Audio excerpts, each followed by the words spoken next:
Una sa ating mga balita, tiwala ang National Economic and Development Authority na matatamo ng Pilipinas ang mahigit na 6% paglago sa ekonomiya ng bansa sa pagtatapos ng 2015. Inihig ito ni Economic Planning Secretary Arsenio Balisacan kasabay ng pag-angat na ekonomiya ng Pilipinas sa unang 9 na buwan ng 2015. Ayon kay Balisacan, ang bansa ang ikatlo sa fastest growing economy sa Asia matapos ang third quarter ng taong kasalukuyan.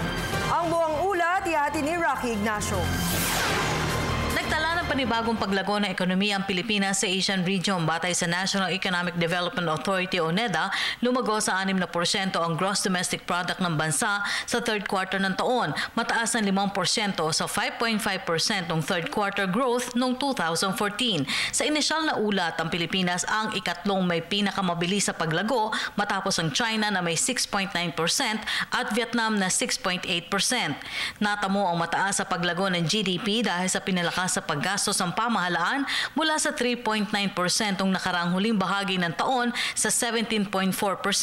Sinabi ni Presidential Communications Secretary Sonny Coloma, dahil sa patuloy na pagganda ng galaw ng ekonomiya, tiwalang Malacanang na matatamo ng bansa ang 6% GDP growth sa huling bahagi ng taong 2015.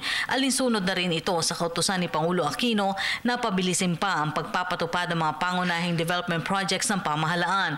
Bahagi na rin ito ng kahandaan ng Pilipinas sa mga hamon at epekto ng El Nino sa pagtatapos ng taong hanggang sa unang bahagi ng taong 2016. Pagtiyak pa ni Coloma, ang matibay na pundasyon ng ekonomiya ay dahil na rin sa determinasyon ni Pangulo Aquino na matamo ang inclusive growth sa ilalim ng pamumuhunan sa public infrastructure at human capital development kaakibat ng mabuting pamahala. Nauna nang binigyan diin ni Pangulo Aquino sa katatapos ng APEC Leaders Summit na ginanap sa Pilipinas ang kahandaan ng ekonomiya ng bansa para sa inaasahang pagdagsa pa ng maraming pamumuhunan. Para sa Telebisyon ng Bayan, Rocky Ignacio.